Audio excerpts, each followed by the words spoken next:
been nearly 3 months now since the Trump administration granted broad exemptions to the HHS contraceptive mandate, and ever since, Planned Parenthood has been deceitfully attacking the move.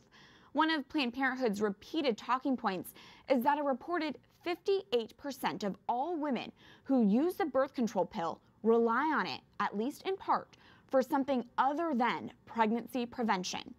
You may have heard this yourself. Perhaps a doctor has told you the only way to treat your endometriosis or polycystic ovarian syndrome or another condition is with the pill. But we recently spoke with a doctor who tells us about another solution, one that does not include putting hormones or devices into a woman's body, destroying fertility, or violating one's conscience. Take a look. Dr. Lorna Cvetkovich is a Catholic and pro-life practicing obstetrics and gynecology doctor and NaProTechnology medical consultant at Tepeyac OB, the largest fully pro-life OB/GYN in the U.S. Thanks for being here. Thank you. Many women claim that they need birth control not to prevent pregnancy, but to treat things like endometriosis, for example. Is that true? Is birth control the solution for that? No, sadly, it's actually the opposite. Certainly birth control pills rarely have their place, but for the most part, they actually prevent the practitioner from getting down to actually making a specific diagnosis and a specific treatment. So one prime example is endometriosis. The average time from when a woman first goes to the doctor with bad pain to the time she gets diagnosed is 7 years. And so part of that is because it works as a pretty good Band-Aid. So you can quickly, easily get somebody out of your office, their pain is addressed, but their real problem is never addressed. Same thing with bleeding issues. You know, it's very typically given to teenagers who are having bleeding problems. And if you actually asked some of the authoritative reproductive endocrinologists, they'll tell you, well, no, if you put them on the pill at that point, you actually inhibit or impede their pituitary gland and their ovaries from learning how to work together. So it really rarely has a place. Why is there so much misinformation on this, and how do you respond to that with birth control being so widely prescribed as a pro-life doctor yourself? Right. Well, I think the only way to respond is just show that you can practice without it.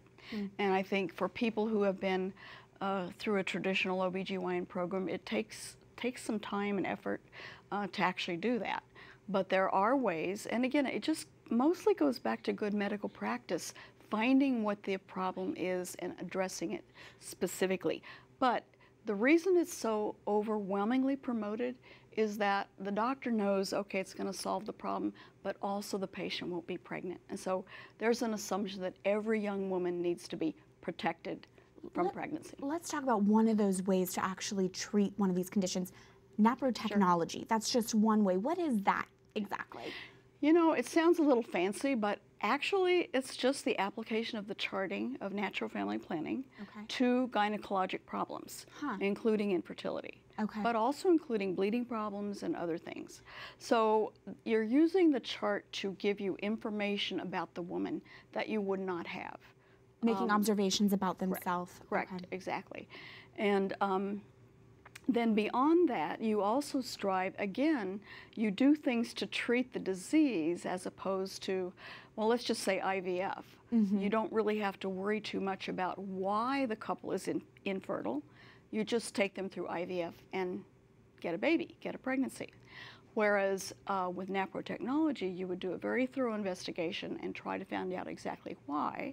And then using both medical and surgical treatments, you would correct those things so that they can get pregnant on their own. So NaProTechnology helps you to identify the underlying conditions. Is it a treatment in and of itself?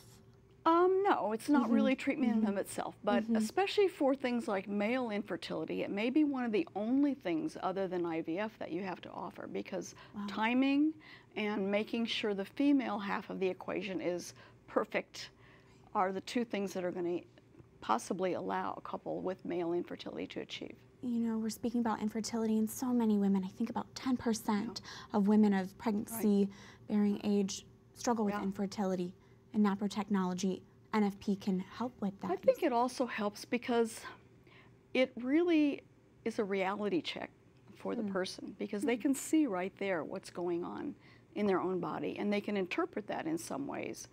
And also it's a reality check in that not everybody is going to get pregnant, and once in a while it's good to be able to witness and see why. You know, it brings them down to, it kind of gets rid of, sometimes it gets rid of the question of why. So when do you recommend women begin utilizing NaProTechnology? When should they start charting, and how do they do that?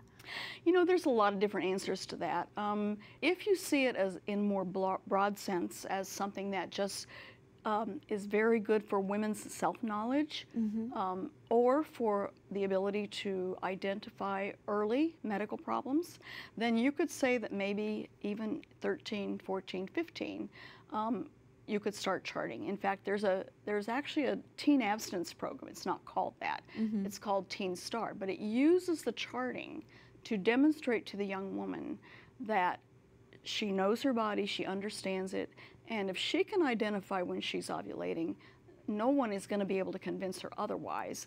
Plus, it also embodies a lot of self-respect, which is really the reason why a lot of young women get involved in unfortunate relationships anyways, because there's a lack of respect. And that self-awareness is empowering. It's very empowering. Thank you so much. Thank you so much for being here. Thank you.